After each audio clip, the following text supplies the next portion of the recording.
Com a chegada do capítulo 2 do mangá de Boruto to Blue Vortex, tivemos a revelação do novo rumo que Kishimoto deu para o mangá, onde vimos que Boruto possui um objetivo completamente maior do que esse conflito contra o Koji, e que ao mesmo tempo nos mostrou que Kishimoto deixou diversos segredos espalhados dentro do capítulo, e que por sinal podem acabar encaminhando um dos maiores plot twists de todo o mangá. Então no vídeo de hoje eu vou te contar tudo que você não percebeu nesse capítulo, incluindo a revelação de como será o último vilão do mangá de Boruto. Então caso você tenha ficado curioso e é novo por aqui, seja muito bem-vindo aqui no canal, e caso goste do nosso conteúdo, sinta-se convidado a se inscrever aqui no canal para não perder os próximos. Combinado então? Bora!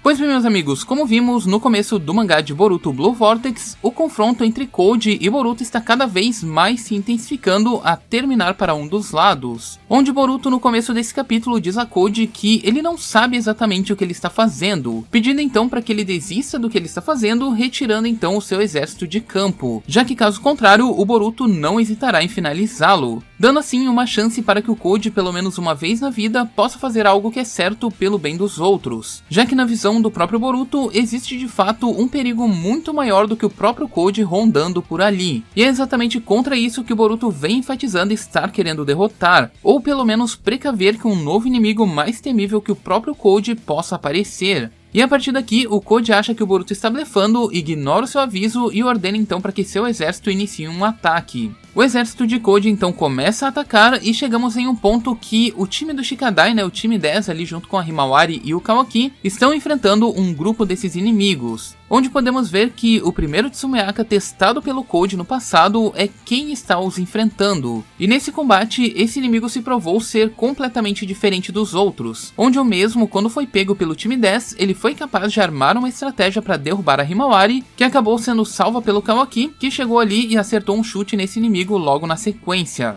Esse inimigo então, após ser acertado, em seu momento de fúria ali com aquela situação, ele simplesmente desperta um Rinnegan. Mas além desse bicho ser um combatente diferente, mais inteligente e ter um Rinnegan, esse Tsumeaka acabou parando então de apenas rosnar e ele começou então a falar, se referindo ao Kawaki como um Otsutsuki, indicando que o mesmo também era capaz de sentir a presença de um membro desse clã, provando exatamente o que Shikadai disse sobre ele, que aquele inimigo era de fato superior aos outros. Então anotem esse ponto, pois ele é extremamente importante para conhecermos o vilão final do mangá e toda a sua contextualização.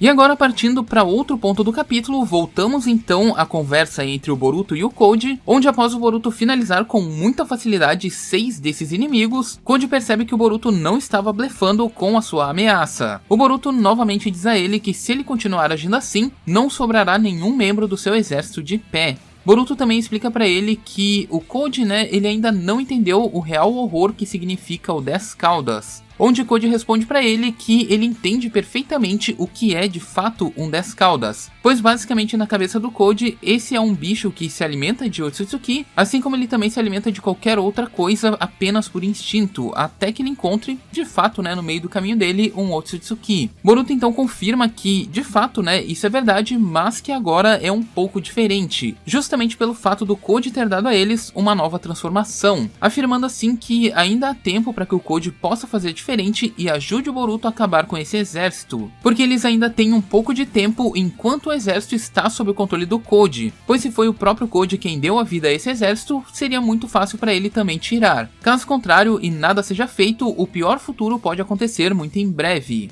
E sobre tudo isso que o Boruto disse, ele afirma que o Koji cometeu um grande erro ao dar ao Jubi uma nova transformação, onde a princípio esses inimigos são inimigos relativamente com um nível ali intermediário, mas cada um deles tem um potencial gigantesco para se tornar um problema maior do que o próprio Koji e em uma escala infinitamente maior. E vocês lembram agora quando eu falei sobre o Tsumeaka que enfrentou o time do Kawaki? Ele meio que estava em um processo de evolução em combate e o mesmo estava ganhando consciência e também despertando poderes surreais como o Rinnegan. Agora imaginem que essa situação seja multiplicada por todos os milhares de Tsumeakas que o Koji tem sob seu controle. Koji obviamente perderia sua posição de liderança e todo o seu exército estaria fora de controle muito em breve. Porém, além disso, um outro segredo acabou ficando implícito nesse capítulo, e ele pode justificar um dos plot twists mais monstruosos já escritos pelo Kishimoto dentro do mangá. Pois além de toda essa capacidade evolutiva que eles têm, o Ishiki acabou meio que levando pro caixão outro segredo que ele nunca disse pro Koji, e que poderia ser uma das respostas mais importantes do mangá, incluindo para explicar tudo o que aconteceu antes da história de Naruto, lá com Shibai, Kaguya, Ishiki e tudo mais.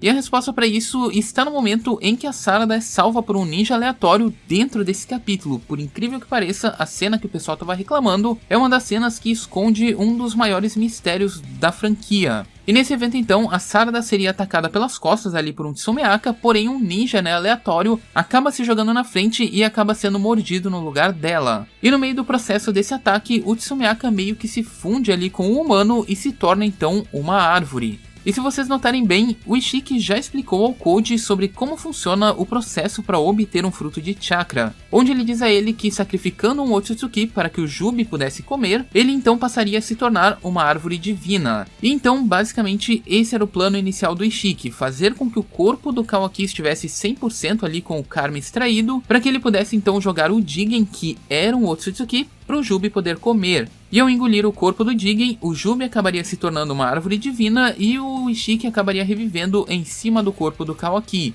Porém, segundo o que o Amado explicou, o Shibai Otsutsuki também utilizou um processo muito parecido, gravando assim o karma dele infinitas vezes e sacrificando o próprio corpo para obter um novo fruto de chakra de um novo Jubi. Porém, o que o Amado não sabia até então era como e de onde um Jubi poderia aparecer. E a resposta para isso está exatamente nesse ponto do capítulo, pois segundo o que o Amado explica, ele diz que o Jubi é basicamente um broto, o qual é utilizado para fazer então o processo ali da criação da árvore divina. E assim como vimos dentro de todas as mídias, seja o mangá, o anime ou o filme, basicamente todos os planetas que a gente viu ali que tinha uma árvore divina que já tinha sido plantada, obviamente com exceção da Terra, porque a Kaguya fez algo muito específico que ainda não foi explicado, mas de todos os planetas que tiveram ali uma árvore divina plantada, tanto o planeta se tornou um árido deserto, como também a própria árvore divina acabaria secando e morrendo no meio do processo, restando unicamente um rastro de destruição e um fruto de chakra em sua forma mais pura de poder.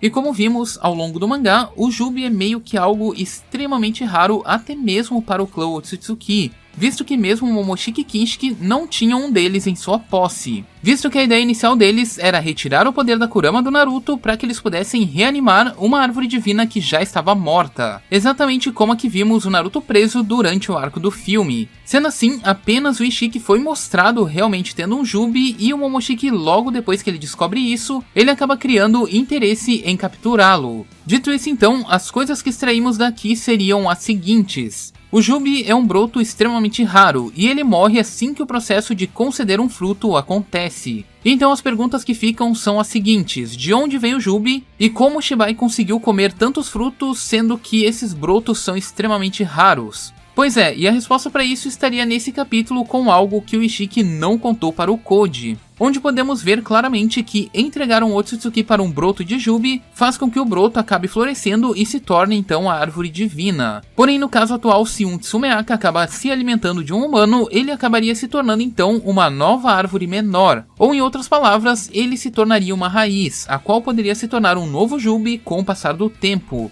Sendo assim, resumidamente em teoria, uma nova semente sendo replicada. E isso é justificado pelo fato da marca de garra do Koji ser um Shinjutsu vindo do próprio Shibai, somado também com a onipotência da Eida também ser uma habilidade vinda desse deus. Onde a resposta do Shibai ter conseguido tudo isso é provavelmente ele ter descoberto esse processo lá nos primórdios, onde no passado ele provavelmente utilizou de um único Jubi para ele conseguir ali outros sacrifícios, obtendo novas sementes que seriam destruídas a cada planeta que ele passasse. Somado então à sua onipotência, que o Momoshiki já tinha citado anteriormente, onde provavelmente Shibai utilizaria essa habilidade para apagar as memórias de todos, sobre o ocorrido, conseguindo meio que manter esse segredo oculto durante muito e muito tempo. Isso também explicaria o porquê o Ishiki não agiu, durante todos os anos em que a Kaguya reinou e também todo o período em que os ninjas apareceram, pois provavelmente a semente que o Ishiki tinha não estava completamente pronta para se tornar um broto que acabaria recebendo um sacrifício de Otsutsuki, assim como também tudo isso acabaria justificando o fato do Jubi que o Ishiki tinha ter uma aparência muito mais jovem do que o que a gente viu lá em Naruto com o da Kaguya, porque provavelmente no meio de todo esse período da história foi onde a semente acabou se tornando um broto futuramente.